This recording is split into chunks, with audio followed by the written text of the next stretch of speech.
Should you see a crimson-cowled girl bearing an apple, do not run. It wouldn't help. You are already caught in her snare.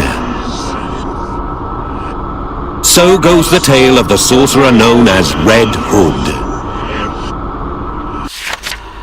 If it is true, I fear nothing can save me now.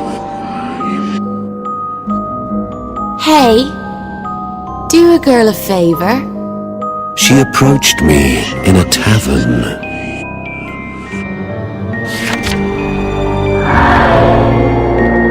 By nature, sorcerers favor shadows and avoid drawing undue attention. Flaming crimson garb like hers is a sight rarely seen. You're not allowed to refuse. You know who I am, yes? True to the legends, she was a specialist in illusion. She assured me I was already a prisoner to her handiwork. Then you know what to expect if you don't stay on my good side. And so I was half threatened, half dragged away from a perfectly good pint. Was it magic or lust? Perhaps it was her silver tongue. Everyone agreed she made her way by bewitching others. Even veteran sorcerers were said to be defenseless against her illusions.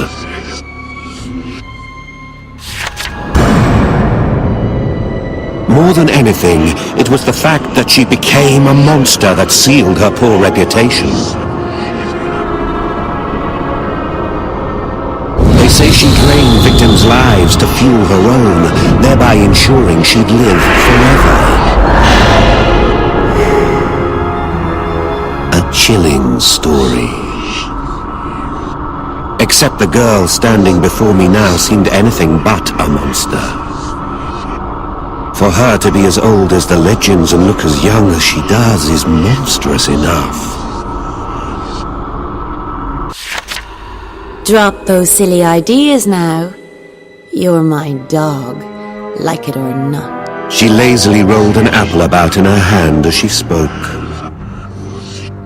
It was clear she was onto something, chasing a tip.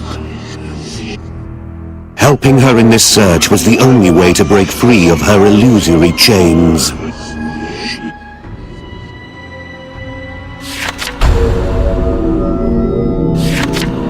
So, is it Grimm you're after too?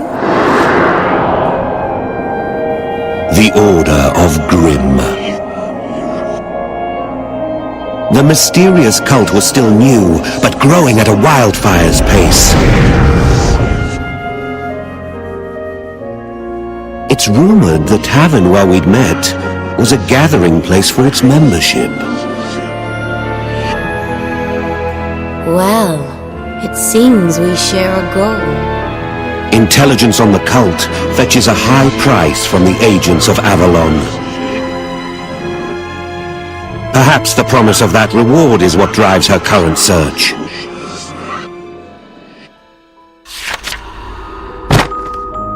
Here follows Grimm's tale. Once there lived a prophet, Grimm. Those who took his word for truth banded together, and a society was born.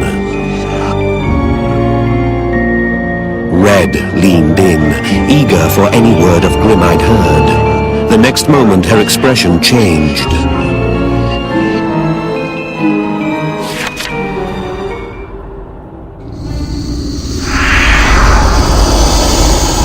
A monster on the road ahead. Cold sweat trickled down my back. My body sensed its strength. Immediately, Red sprang into action. I had scarcely exhaled by the time she was gone. Vanished. I'd have been a fool to expect any different. This was the infamous Red Hood. Using others was her speciality. Good boy. Now heal. We've a long way to go yet. She reappeared the moment danger had passed, nibbling at her apple without a hint of guilt. Fancy sharing information? We both stand to benefit. I told her all I'd learned.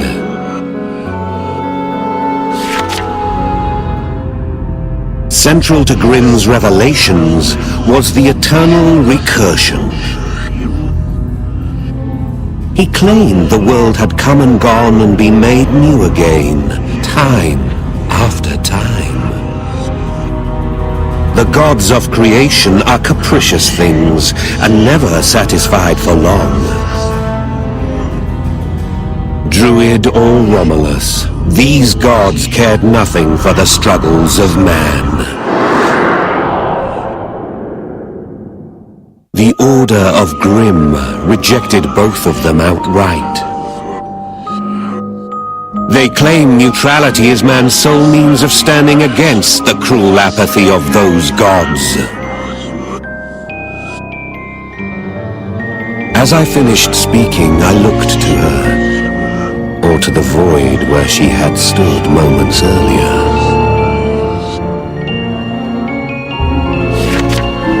I cursed my naivety, for I knew she was a shameless cheat. Yet I blithely handed over precious intelligence for nothing. She'll feast for weeks, while my big mouth goes empty.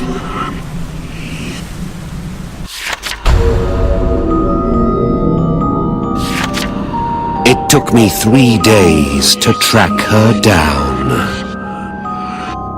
You sniffed me out. She started. I already sold that tidbit about Grimm, by the by. She hadn't yet realized.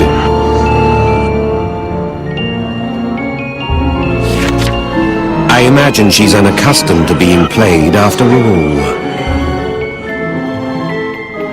Intelligence on Grimm was only ever a secondary concern of mine. Wait a minute. It was me you were after? It was. I had gone to that tavern hunting for the infamous Red Hood. I needed a way to break this illusion.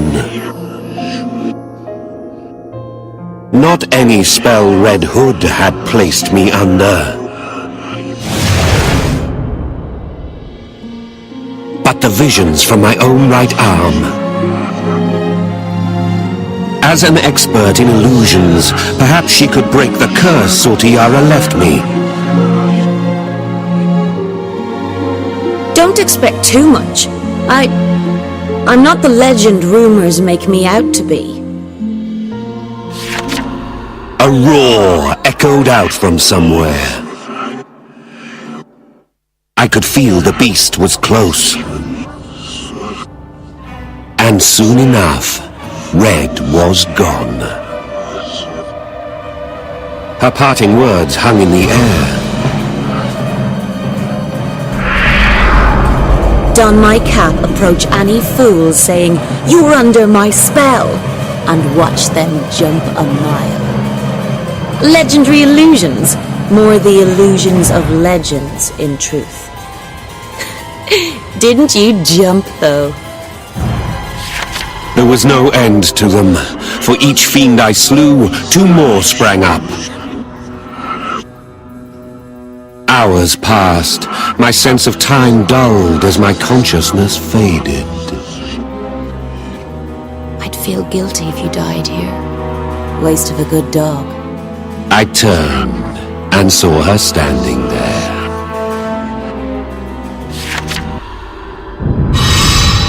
She raised her apple high and spoke in a whisper.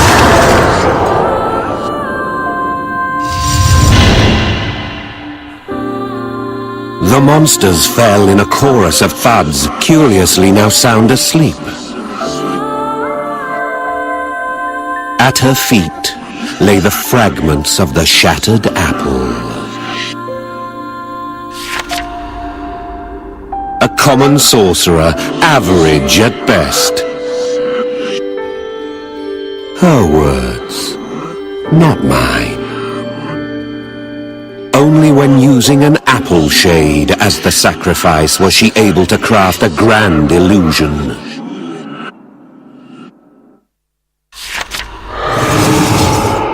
She also confessed the Red Hood of legend, master of illusion turned monster, was her grandmother. She told me she was the third of her name. From the day she took up her predecessor's mantle, everyone shrank and kept their distance. She begged entry into Avalon, but they turned her away for being of a monster's bloodline.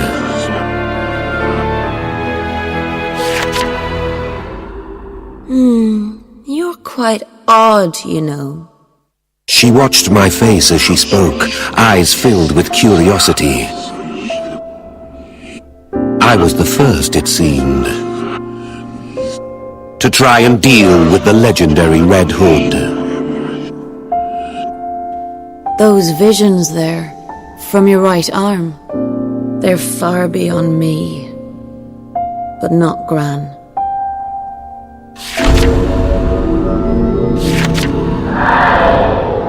Had she put aside the cowl and the name, she'd have had no trouble finding acceptance.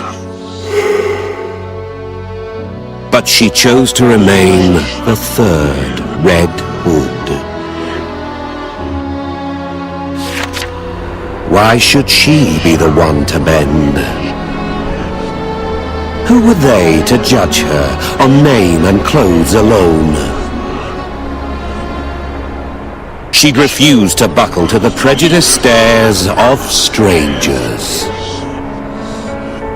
Semelia, that's my real name. If true, this is the first time she's spoken about herself.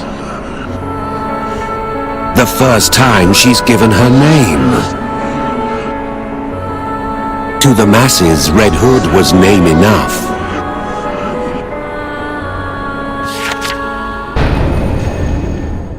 That there is Gran. It's my first time seeing her as well. It was a monster, no question. The original Red Hood. Semelia's grandmother. We had planned well in advance. First, we had to save old Gran. I would ask if she had the knowledge I sought, and then her fate would be left to Semelia. So, starting to feel less of a pet and more of a partner? Spot? She'd been condemned to a life of abuse, and these were her words. No matter the question asked, the old woman's mumblings were unintelligible. Such is the price of immortality, any shred of normality gone.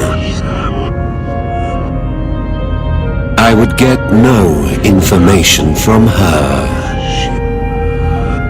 The rest was in Semelia's hands.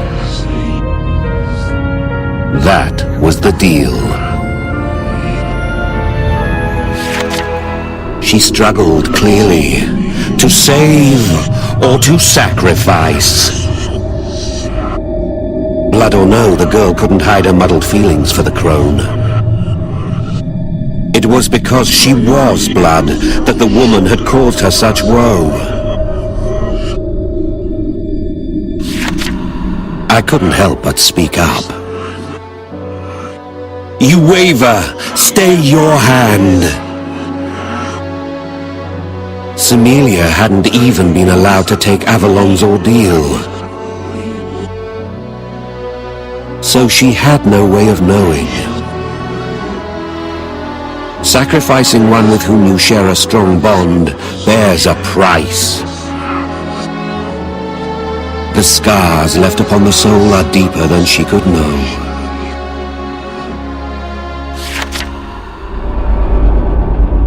You don't know what I...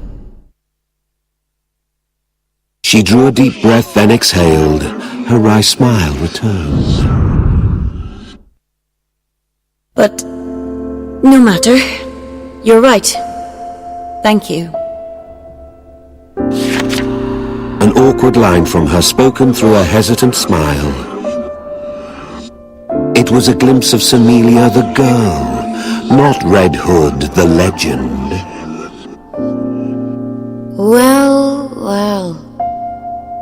No one's ever told the terrible Red Hood what to do before. She spun the apple as she walked away, glancing back at me. I'll repay this kindness. You have my word, as a member of Grimm. I really should have known. For I knew the tavern where we met was a favored haunt for their numbers.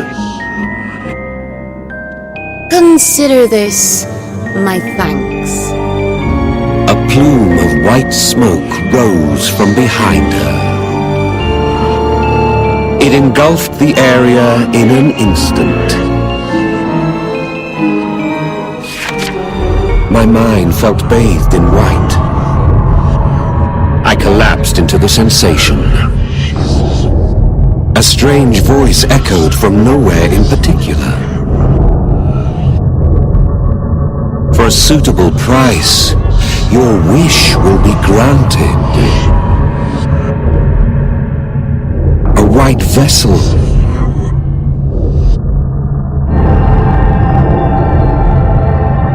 Hung in the air before me, a relic to grant one's any desire. And the source of countless monsters consumed by them.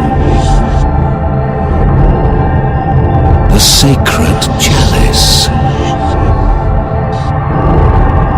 The woman in your arm, is she to be your wish? It spoke as if it knew all my heart's desires. An image flashed before my eyes. Her face, as I'd last seen it.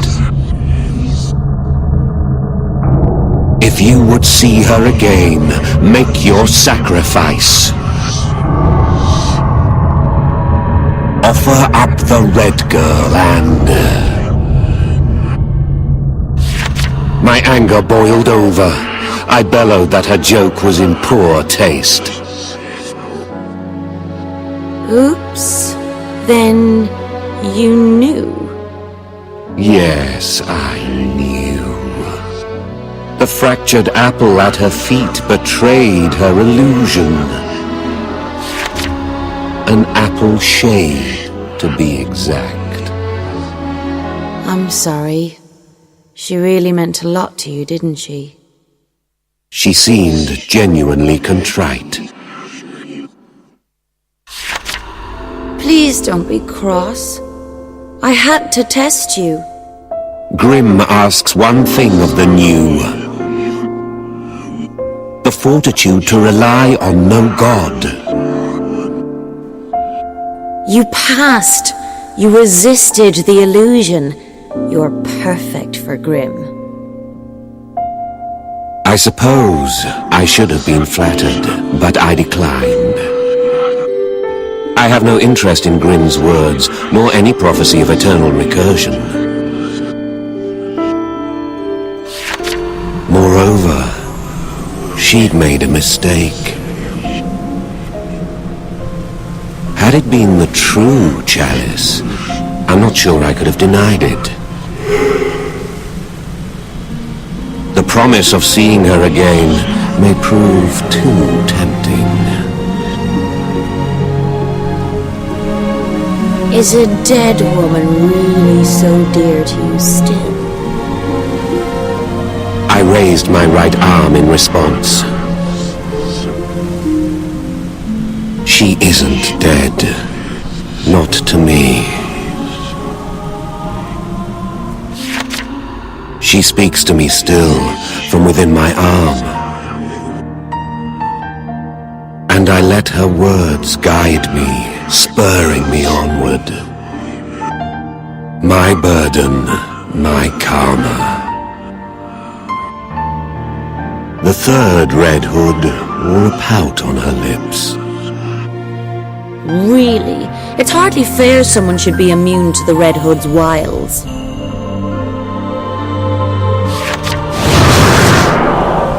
Her cowl traced a bright red arc as she turned to leave. I suppose that means I need practice. Next time, though, just you wait. She swore to avenge her pride one day, a broad grin on